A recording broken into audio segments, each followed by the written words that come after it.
Welcome to the Hockey Podcast. I am Luke Lipinski. And I'm Doug Cannon. On this week's show, we look at a very entertaining potential playoff matchup out west and remind you why Roberto Luongo is probably happier than you are right now.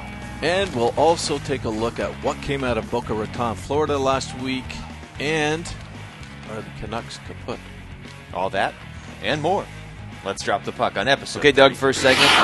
Before we get into it, episode number 33. Oh, means that's jersey right. number 33. Your little number game. No, it's not my little number game. You're the one that invented it, and brought it to the table. It's not little. It's sweeping the nation. It's sweeping the nation. Now, because this is episode 33, I think it's a fairly easy one. You don't even probably have to think about it. But before you can say the name, I'll just say Patrick Waugh. That's not fair. I wanted to say it That's first. That's why I said it first. Okay, so who's your runner-up? Give me a runner-up. Henrik Sedin or Al Iafrate. Really? Yeah. Okay. It's because I once played hockey against Al Iafrate, and I was afraid he was going to hit me with a slap shot the whole time. You were afraid of him? I was the Frady, yes. He was great player. Yeah, he played in the NHL. I'm sure he was pretty good. No, I mean, as an NHL player, they had the 100-plus mile-per-hour slap shot. Patrick Waugh, though, I mean, that's your top number 33. Yeah, and he's still going strong. And I also like this game is still going strong, even though you told me at some point it's going to end. It has to end. It doesn't have to end. It does. I'm willing to throw out. Because once you get to 99, that's not even up for argument. Yeah. What's after? There's nobody with the number 100. Referees? Linesmen? No, we don't carry it that far. Okay.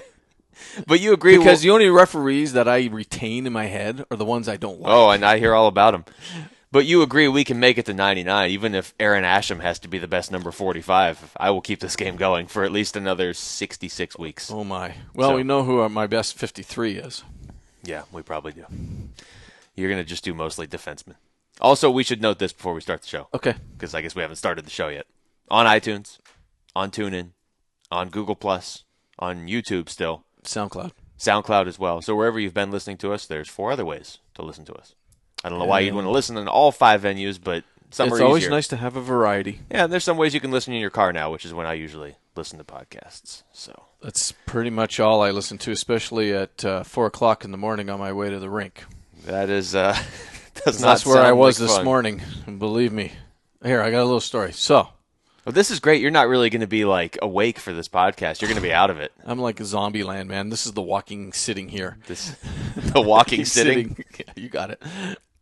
Well, that's like the other day I heard somebody said, I stand corrected. Oh, it was Bob Heathouse. I was listening to him call a game. He goes, I stand corrected. And I turned to my son in the car and I said, well, can't you sit and be corrected? You can, but it's much more demeaning. You want to be standing. Yeah. Okay. So I had to get up bright and early to coach a game at 6 a.m. on the other side of town. It's an hour's drive to the rink. I thought about calling you at 9 when I woke up just to see how your day was going. I was still at the rink. I was at a different rink. But you had been up for 5 hours, which was the greatest part. So I'm driving along. I'm all proud of myself. I set the coffee maker the night before, right? Okay. So I get up. I shower. I hear the coffee maker go off. So now I'm getting dressed and preening myself, and I walk downstairs. Preening yourself? Yeah. It's got to look good. All right. So I walk downstairs, get my travel mug, and I put my coffee in it, and I go to the garage, open the door, get in the car, and I'm driving to the rink. I'm 10 minutes in, and I'm like, uh-oh. No shirt? No tie. Oh, that's better than no shirt, though. That's better, but we have to wear ties. We have to wear shirt and tie. Well, you got halfway there. So I turn around, come back, get a tie. There's 20 minutes gone. Anyways. All that effort for nothing. And then we lost. Except for that story right there. On to the Eastern Conference, which is where we're going to start. This is how we're going to do this. We're going to do the Eastern Conference. Okay. First segment, we'll jump into the Western Conference. Second segment. Third segment, all bets are off. On the premise that if the world stopped today and the playoffs begin, boom, Eastern Conference. So in your scenario, if the world stopped today, they would then still play the playoffs? Hockey always continues. Okay, that's good. All right.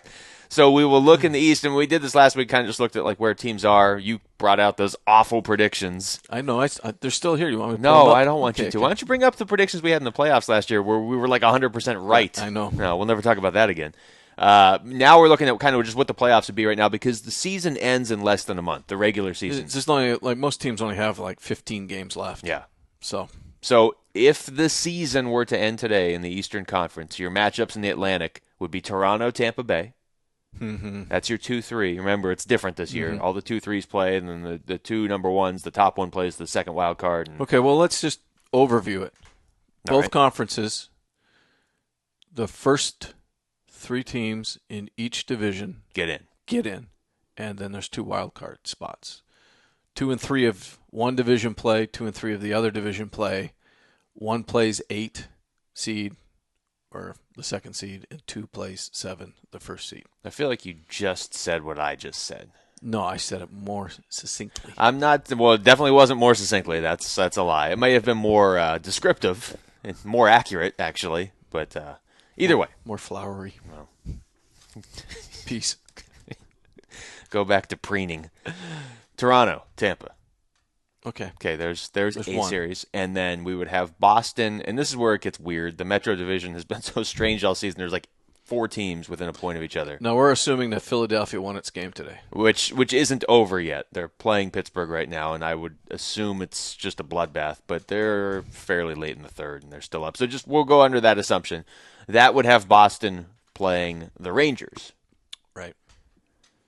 Over in the Metro, you'd have Philadelphia, Columbus, and then you'd have Pittsburgh as the 1 seed playing Montreal from the other division because of the way the wild cards work. Okay, so now let me ask you a question. As a Pittsburgh fan, how do you like Pittsburgh-Montreal matchup? I'm so just disgruntled and dismayed and disappointed right now, and disenchanted, disturbed. They have so many injuries that I don't like them against anybody right now. That's right. James Neal's out again. James Neal and Kunitz and Letang and Dupuis and Paul Martin. I mean, those are 5 key players. They're pretty depleted. Oh, jeez. It just makes this all worse. So Pittsburgh, Montreal, I mean, from a Penguins perspective, I don't want to play Boston and I don't want to play Philadelphia. Boston because they're good, and Philadelphia because they get under the Penguins' skin and take them off their game. I got to be honest with you, man, though. I don't think Montreal gets the due that they deserve. I agree. I think that would be of those series, that's the best series.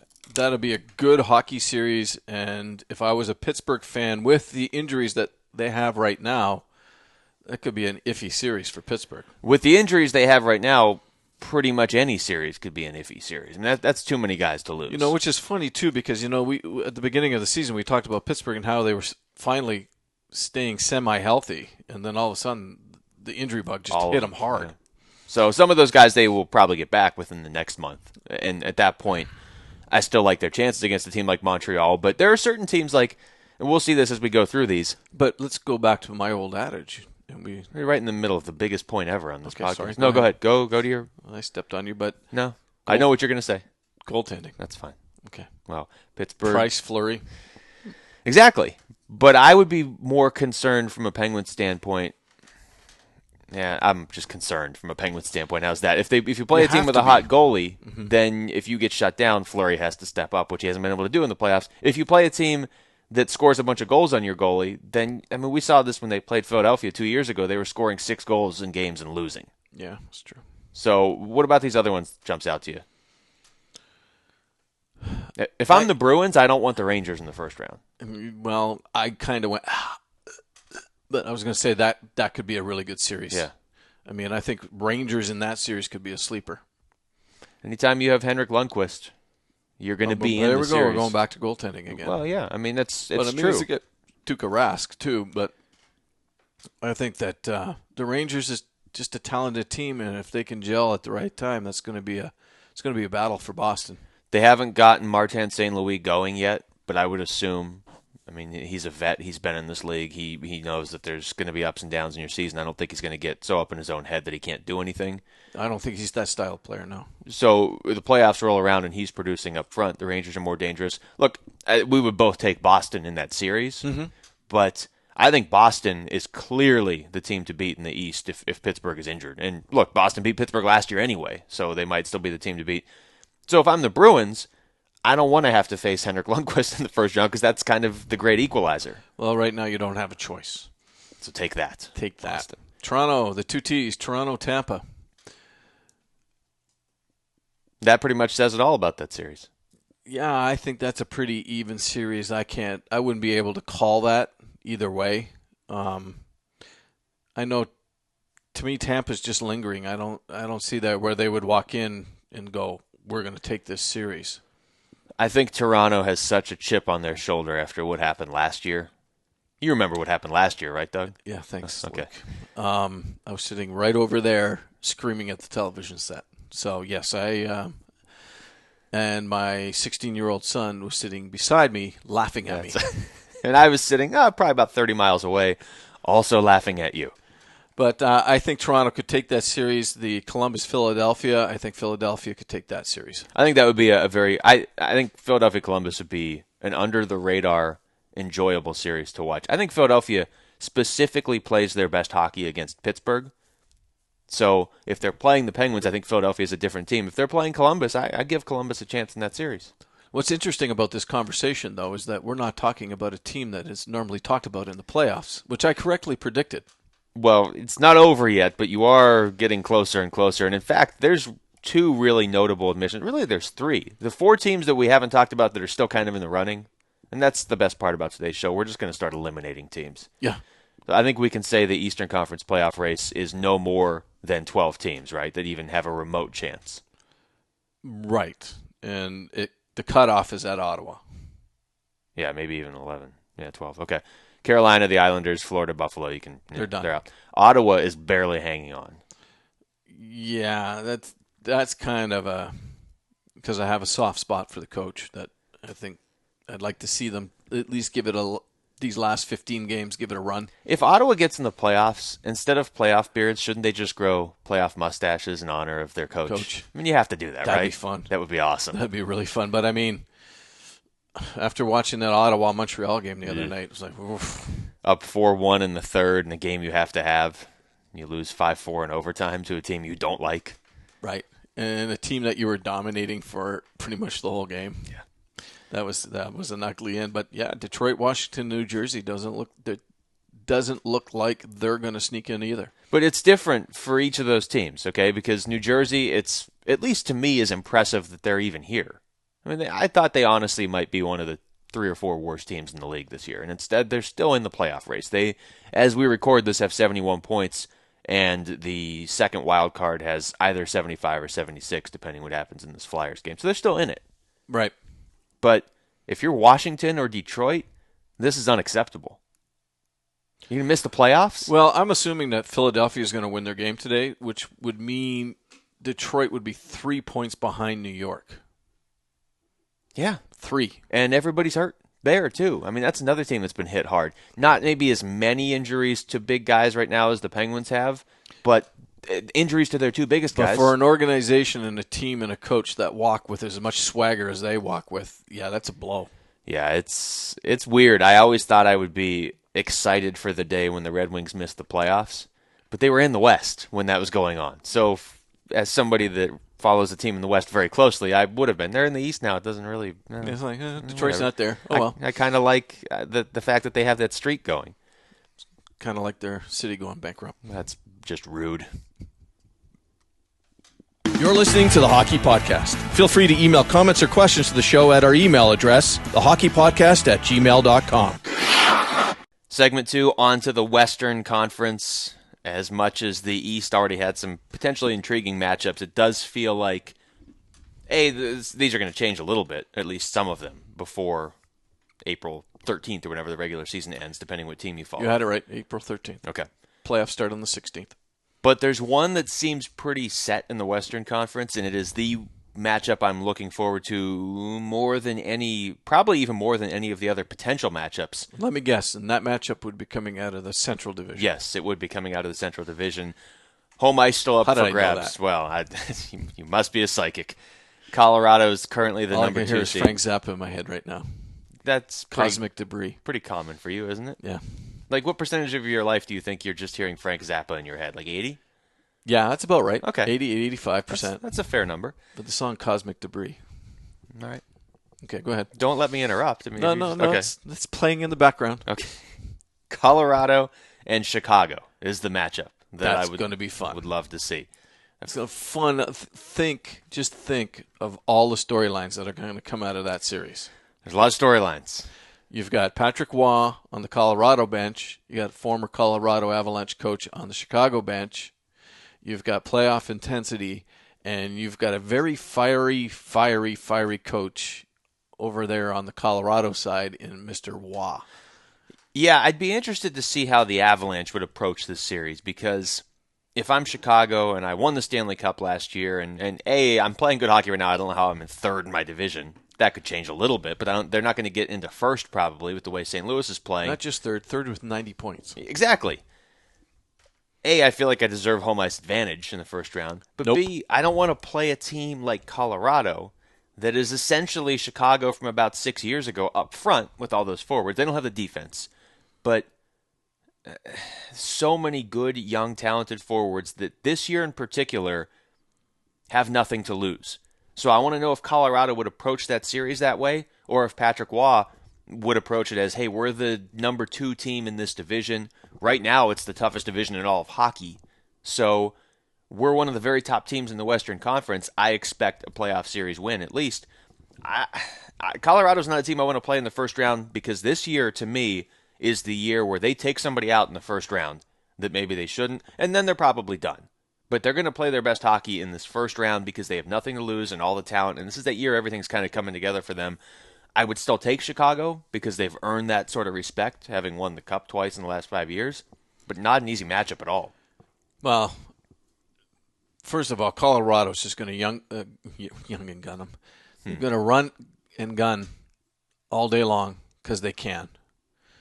I think Mr. Crawford is going to have to find his A game, because those young players are going to just come at him and come at him and come at him. It's going to be up to Chicago's D to slow him down. I think Colorado is going to be really loose. If that was the series starting today, going into a series like that, they've got nothing to prove. They can go in there with just that whole loose. I mean, nobody expected them to have 91 points and be second in the Central Division. No, not even close. So I think they're walking in there with a lot of young swagger, a lot of young confidence, and they got a first-round draft pick that's just lighting up the league. They're a bigger surprise team. There isn't in the NHL this year. I mean, Colorado is clearly. There could be surprises the other way. They're surprising me everywhere. They're surprising me in the net. Okay. They're surprising me on the bench, because I was kind of like, all right, I know he's a goalie and stuff, but they say the goalie is a lot like the catcher in baseball, right? You get to see the whole game, and typically former catchers make good managers in baseball. Yeah, you said this in our preview. I mean, we should again point this out, that we were probably 2 of the people most high on Colorado before the season started, and we had them nowhere near this level. And so, I mean, I don't think they have anything to lose. That's the whole thing going into a series like that, whereas Chicago has everything to lose. Yeah, and the Avalanche also have all that talent. I mean, it's one thing to just not have anything to lose, but they have a ton of weapons to do damage with. They probably have the goaltending edge, which is also not good. And if I'm Chicago, I know that coaches don't like to get in that run-and-gun style of hockey in the playoffs. Chicago can do it. Pittsburgh can do it. Unfortunately for Chicago, so can Colorado. Yeah, but I mean, Chicago doesn't want to do it in the first round. No. But it would make for, I mean, that would have to be the most entertaining series. I guess it's possible Chicago just comes out and runs them off the ice. That's always a possibility. Yeah, well, but I don't think the so. X factor is experience, right? Yeah. That's the X factor. I think head to head. How much sleep did you get last night? Or head to toe. Use whatever. your words. Use every word. I think that experience is what Chicago's going to lean on. And those are 2, I mean, once we see the actual playoff matchup set, we can get more into that stuff. But, I mean, those are the 2 extremes of experience. Colorado had the number 1 pick last year, and Chicago won the Cup. Right. There's your playoff experience. So then you have St. Louis against either Dallas or Phoenix, who are tied right now. Yeah, well, I'm leaning towards St. Louis, whether it's Dallas or Phoenix. Okay, so here's my thoughts on what this would be at the moment. Dallas is a dangerous team. Please tell me. Yes. Do you have any tea and crumpets? Oh, I haven't had crumpets in years. I don't know what crumpets are. Crumpets. Don't admit you've had crumpets. I have. I love crumpets. Are you an 85-year-old English woman? No. No. But I've had crumpets. Are they good? Oh, melted butter and then like a marmalade. And, healthy. Oh, so good. Definitely healthy. So good. Anytime you can mix melted butter into something. With a nice hot cup of tea. All right. You're from Canada? Yes. Just to be clear? Okay. Yes. British Empire. Yeah. Dallas. We used to have the Queen in my grade school, so that's how far back. The Queen came to your grade school? No, her picture was on the wall because we were part of the Commonwealth. I thought you guys would have like Gretzky's picture up on your wall. That was after I left school. All right. So you had Gordie Howe's picture up on your wall. Okay. You had all those Toronto Stanley Cups up on your... Okay. No. Wow. None of those? Okay. Dallas is 8-2-2 in their last 12. They've been one of the hotter teams in hockey. I would give them a chance against almost any other team in the West except St. Louis. Phoenix has one of the hottest goaltenders in hockey since the end of January. I would give them a decent chance against almost any other team. I think St. Louis goes to the Stanley Cup.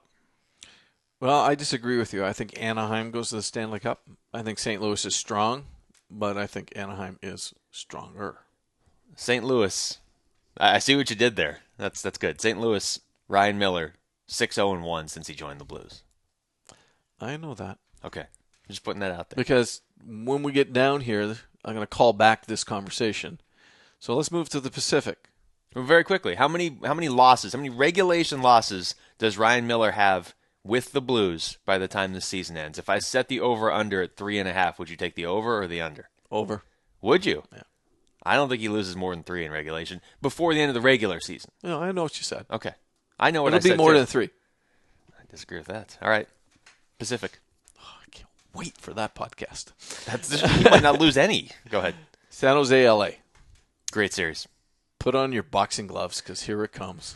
That's going to be a great series. Northern California versus Southern California. So you already have that sort of just... I mean, they're rivals in anything. They could be talking about who grows avocados better, and they're already angry at each other. San Jose has a coach, I think, that is under a microscope right now that they need to do something in the playoffs. And I think he's going to have this team ready to go. I agree with you, except I've used that logic with the Sharks in the past. So I'm a little cautious. I watched them the other day, and they were just... I'm like, other than Anaheim, maybe St. Louis, there's not a lot of teams that are going to knock San Jose out. They're a fantastic regular season team. And they're loaded. If it was Colorado, San Jose, are you telling me you'd take San Jose? Yeah, I would. Would you? Yeah. Okay. I don't have a problem with the Sharks. It would be nice for all the work they've done over these last, really, I mean, how long have they been on this run of just regular season dominance? We're talking like a dozen years now. Yeah, they need to get over the hump. But LA is a tough team to play in the playoffs. They've won 8 straight. They lost last night, but they had won 8 straight. Yeah, I know. I think it's a little too late. For LA? Not to make the playoffs, but to make any kind of push in the playoffs. They'll make the playoffs, but I think that their struggles for the regular season will hold them back. They kind of defied the odds 2 years ago when they won the Cup with very little offense. I mean, during the regular season, they were one of the lowest scoring teams. They're kind of doing that again this year. I mean, obviously, it has worked for them in the past. They're not somebody I'd want to play in a series, but ultimately, I think one of these teams is going to take them out. You're right. Well, and then Johnny Q is going to be playing a lot of minutes before they even get to the playoffs. So we've determined that calling him Johnny Quick is still, it takes too much effort. So now he's Johnny Q. Okay. You like that, huh? No, I'm not sure if I like that. I do like Johnny Quick. He should definitely go by that. It sounds so much quicker than Jonathan Quick. I like Johnny Q. Johnny Q. Okay, fair enough. And Anaheim, Minnesota. Well, I mean, there's your team, Anaheim, and I don't think have a problem Anaheim with just the Ducks. takes that series. Minnesota, I think we should has a mention big, this. big payroll, but I don't think they can do it. But you and I talked about this the other day. It's remarkable where Minnesota was 2 years ago at this time. Okay. They go out and get Parise. They go out and get Suter. I mean, it helps to just have a bunch of money. But then last year they trade for Pominville. This year they trade for Matt Molson. It sounds like they're going to get Thomas Vanek this summer. Okay, so now you're talking next year. I don't think it's going to help them this year. No, I don't think Thomas Vanek will help him this year. You're right. Although, as we should point out, we had a listener explain that Thomas Vanek went to college in Minnesota, University of Minnesota, which is why. Because remember last week's show, we were trying to figure out what his ties were to Minnesota. I mean, I guess if we had done research, we could have figured it out. Well, that's no fun. No, but it's better to have people email us. But it's not like every player that played at Boston College is immediately going back to the Bruins. That's interesting that he's that loyal to the state of Minnesota. And it sounds like he is. I mean, it sounds like he's going there. Wow. All right. So, anyways, I think the Western Conference Final is going to be St. Louis, Anaheim. I think Anaheim will prevail and go on to the Stanley Cup. Regardless of how these matchups break down, you think it's going to be those two? I think those two are going to battle it out for the Western Conference. I think a lot of it will come down to matchups in the second round, and that Chicago, if they're there in the second round, gives St. Louis a real tough time. Whereas I think St. Louis beats Anaheim, but I think Anaheim beats Chicago. It's like paper, rock, scissors, except it's Blackhawks, Blues, Ducks. And I'm right, so. Oh, okay. Well, we've seen that proven in the past. Teams that are close to a playoff spot, kind of, I guess. If Phoenix is close. They're tied with Well, the Dallas. next closest is Vancouver, and that isn't happening. No, it is. I'm sorry. So can we eliminate some teams from the West? Here, let's do this Family Feud style. Okay. Which team are you going to eliminate from the West? I'll go Edmonton. They're out. Sorry, Edmonton. Okay, Calgary. All right. That's pretty much all you can mathematically take out. Nashville, you can take Nashville out. Nashville has 68. Winnipeg has 69. Vancouver has 70. Listen, if I'm saying Vancouver's out, then Vancouver, Winnipeg, Nashville, Calgary, Edmonton are out. Yeah, but nothing is going right for Vancouver. Nashville could at least go on a winning streak. They won't, but they could. I don't think they will. I really don't. So it's a 9-team race, is what you're saying. Okay. And yeah, I really do. 8th and 9th are currently tied, and they also play each other in the final game of the regular season. So 8th and 9th could come down literally till April 13th. Correct. You're tuned into The Hockey Podcast. Follow us on Twitter @HockeyPodcast for even more hockey news. #DoIt. Final segment, news and notes. Doug, the GM meetings were this week. I feel like we should at least touch on that. Boca Raton. How great of a life is that? You're the general manager of a hockey team. You go hang out in Florida for a week in the middle of March. Yeah, but I got to be honest with you. I'm not a Florida guy. I hope you're always honest with me on this podcast. I'm not a Florida guy. I'm sorry, Florida. I'm just not a Florida guy. I'm not. I lived in Florida for like 2 or 3 years when I was 5 and 6 years old. It's really hot there. And really humid. The humidity is rough. But to go there for a week, listen, the humidity in Florida is so different than the humidity in California. Oh, yeah. California is always comfortable. Every time I've ever gone there, it's nice and the humidity's there, but it's not. You go to Florida, it's like, I can't breathe. However, and it's funny because a lot of people that live there sound like that too. So maybe that's just because they're old. Oh, okay. Either way. It's like going to Sun City. The difference, there's a joke Except there's water. that only our Sun City listeners will understand. Send your emails to Luke. We can't complain. We're in Phoenix in the middle of March. It's like 75 and breezy outside. It's perfect. Too bad. But the GM meetings went on this week.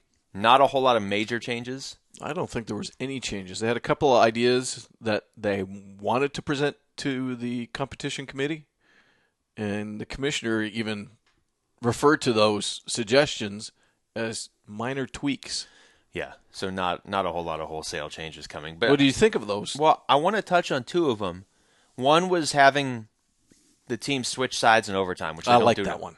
I like it too, and I like the explanation of, like, you if you're not thinking really deep about hockey, you would just, who cares? What's the difference? But that invokes a long change. Yeah. And the other thing too, though, not only does it involve a long change, you also have to be aware, if you're a defensive player, that the other bench doesn't get in behind you when they do change. So we should explain what the long change is. Okay. So the way it's set up in the first and third, your bench is on your defensive side. Correct. So in the second, which is traditionally the most high-scoring period in hockey, which I didn't really know. I mean, it makes sense, but I didn't know that stats back that up, but they do. That bench is obviously not moving, but your defensive switched. zone is further away. Yeah. So that opens things up for guys, like you said, to get behind your defenders. It makes it a lot easier for offense to thrive. Right. Which would be great in overtime, because a lot of the general managers said that week was the fact that they want more games to end in overtime and less games to end in shootouts. Which I agree with. That the shootout is fun. I'm not one of those people that hates it and is mad that they brought it in. But as we get closer and closer to the playoffs, playoff spots are going to be decided by a point or two. I like it more when it's decided, even 4-on-4. That's fine. But I'm fine with 4-on-4. Yeah. So I like that idea, though. It's a little different. It doesn't radically change over time, but it does. It's another thing, especially with 4-on-4 out there, that could open up the ice a little bit more. So then the other one that they were looking at was they wanted to take the hash marks on the face-off circles, which are 3 feet apart, and make them 5 feet apart. That seems very small. It's 2 feet, right? Yeah. I mean, that doesn't seem like it would affect things a whole lot. The one kind of addendum to that one that I liked was if a player commits a violation, try to take the face off, you know how they just throw him out now? Yes. I like that they were going to set up another mark that he has to go stand at and still take the face off, if I'm reading the rule right. So he's got to stand like 1.5 feet away and take the face off, which just means he loses. Yeah, I don't know if that change would change anything. No, it would just be humiliating. Yeah, but I mean, even the hash marks, I don't know if widening the hash marks is going to put a uber change on the game that is going to make a big difference. I really don't. So, Doug, what would you like to see changed in the National Hockey League? Nothing. Oh. I'm pretty much with the GMs. I think that, again... Are you serious? I'm going to go back to my adage last week. You told me to ask that question. I know. Okay. If it ain't broke, don't fix it. I think the game is quick enough right now. I think that they're doing a lot. I think they've done a lot of good changes just the way it is. I like the hybrid icing. It's starting to settle in a little bit. I don't think there's a lot of things, unless it's some big change like removing the center line. I like the game just the way it is. I loved this game growing up, like when I was a kid watching it, but the changes they've made in the last 7, 8, 9, 10 years now, I've liked pretty much all of them. I mean, I love that now you can see a pass that is not considered a two-line pass anymore. You can try and break through a defense like that. I like the 4-on-4 in overtime. I like that there aren't ties. Maybe there's still a better way to settle it than a shootout, but the shootout's entertaining. You're right, the hybrid icing, it's starting to work now. There isn't much they've done that I haven't liked over the last 10 years. What about the trapezoid? I don't have a huge problem with that. No, I don't have it. However, I wouldn't mind if they took delay of game and threw it away, as far as when you try to clear the puck and it just happens to go into the stands and you're left shorthanded with 1.5 minutes left. But that doesn't go to the competition committee because that's a rule change. No, but you asked me what I want As a general manager, if you would want that rule changed. That's the only rule I would want changed. And the problem is it's becoming kind of an accepted part of the game. I mean, it's been a rule now for a couple years. I don't know how you could police it. But here's the thing now. Here's what I've noticed with that rule is that every time a puck is deflected and it goes over the glass, the opposing team always runs to the officials and goes, it's delay. And it's like, you know full well it wasn't a delay. It just got deflected and went over. Yeah. I mean, we had a game the other night you and I were watching, and it went out of the playing surface into the bench. Well, that's supposed to be excluded from that rule, and they still called it because the other team was jumping up and down like a bunch of monkeys looking for their bananas. Yeah, well, it's the rule that I don't like, and I understand in principle why it's there, because you don't want, I'm in pressure in my zone, I'm just going to fire it into the stands. That's intent. Yeah. So this goes back to what we said last year when I was ripping my hair out over this rule. Do you want to put it in the officials' hands to say they have to, it's a judgment call? They do it in the NFL. I'm asking you specifically because I know you're a big fan of the officials. How do you feel about it? We have beers every week. Oh, yeah, I'm sure you do. Okay. That's already in the hands of the official. Yeah. It's a subjective call. It really is.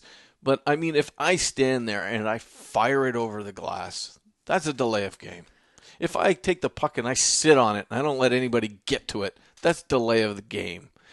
If I pick up the puck and I skate around with it in my hand, that's delay a game because that's not how the game is played. But if I fire it around the boards and it hits a stanchion and bounces over the glass, that's not delay of game. All the stuff you just described is like watching Sean Avery play hockey, like just picking up the puck and throwing the puck into the stands, do whatever. It goes back to what I've said 1,000 times. But he dresses well. He does. 1,000 times about this rule. If there's 3 minutes left in a one-goal game, you can slash a guy in the chest, or you can accidentally try and fire the puck and it skips up over the wall and goes out, and you get the same penalty. Right. Maybe just make it a 1-minute penalty. Could we do that? Is that a thing? Is that possible? Did I just break every hockey code by suggesting a 1-minute penalty? Maybe we'll start with 90. 90 minutes? That's a bit excessive. No, 90 seconds. Oh, okay. All right. Work our way down. Down to a minute. Vancouver. Oh, boy. I feel like we can't wrap this podcast up without touching on the wondrous week that the Vancouver Canucks have had. Neat. What? You can explain yourself?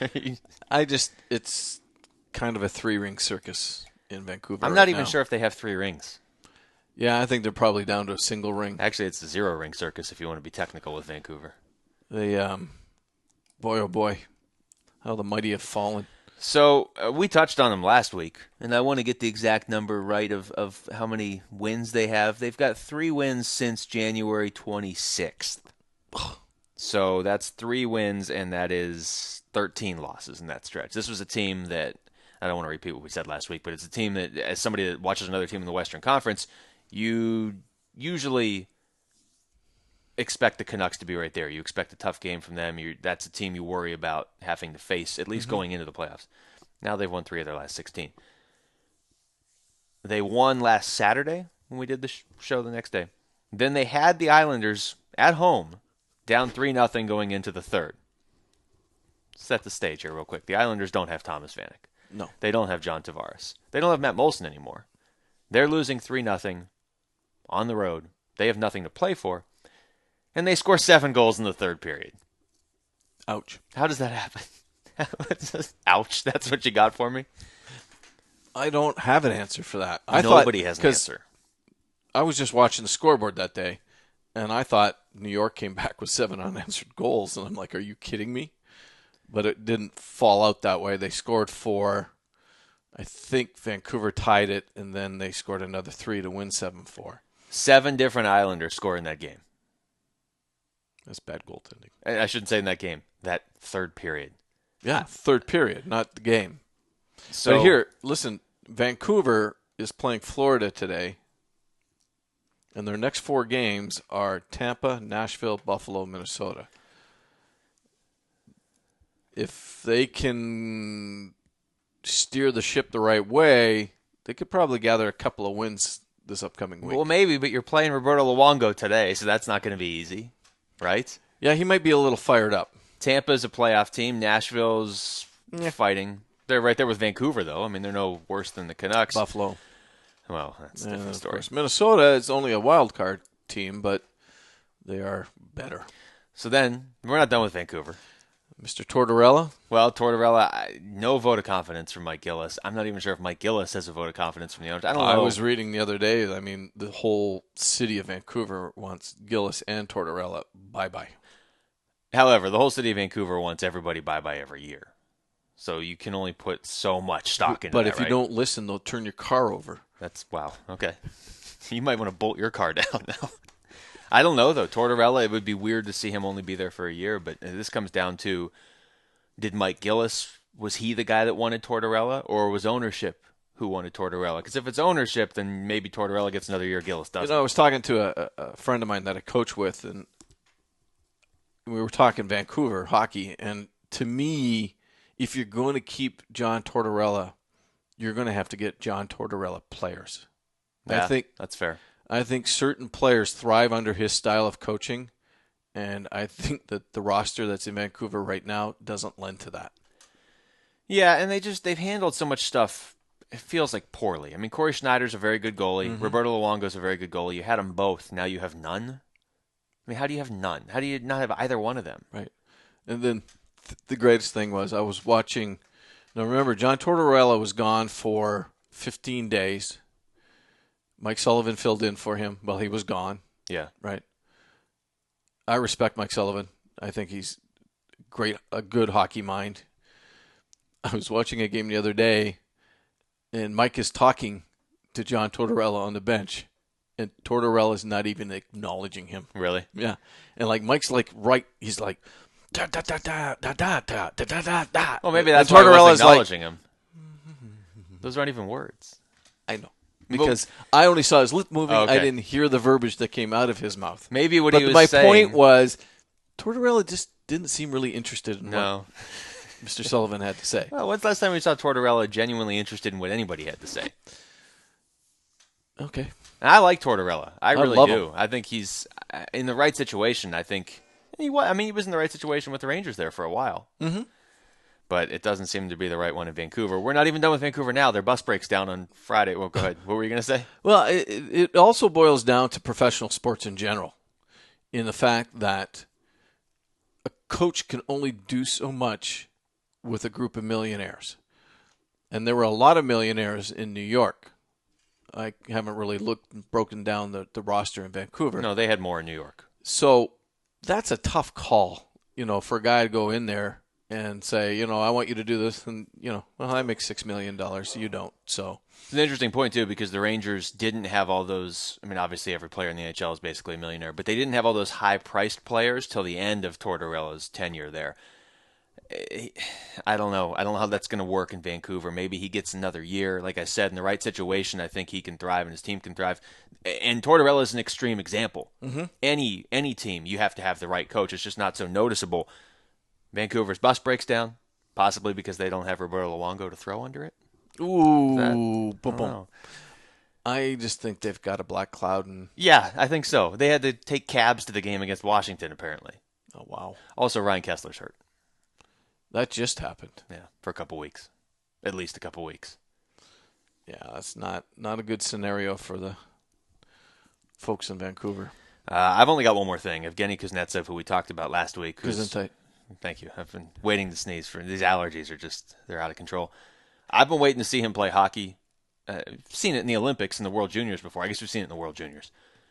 Wanted to see what he could do in the NHL. He's not playing a lot of minutes, but the other night he had 3 assists in 9 minutes. So, and that was playing on the third and fourth line in that game. Washington may have a piece there for the future. They are in trouble for this year, but that could be something nice going forward. Yeah, I agree, and hopefully he stays and doesn't sign another KHL contract. I don't think he will. I think he's good here for good now? I think he is, yeah. Okay. If I understand the situation the right way, he kind of felt like he already had a contract in the KHL. He felt like he needed to honor that. And so he did that, and now I think he's here. I respect that. That's very cool. And he's so young that, he could have a long career here. Maybe in a dozen years he pulls a Kovalchuk and goes back. But I think for the foreseeable future, is that a verb now? Yeah, I was going to say Kovalchuk just became a verb. Okay. I think for Washington's purposes and the players that are currently on that team, I think he'll be there for a while. That's it for episode 33. Join us next week as we actually look at some of the top prospects on the verge of breaking through around the league. Well, that's only because Luke didn't want to. Liar. Remember, THP fans, you can find us on iTunes now, along with YouTube, TuneIn, SoundCloud, and Google+. Wow. Plus, whatever else happens in the next 7 days, thanks for listening to the Hockey Podcast.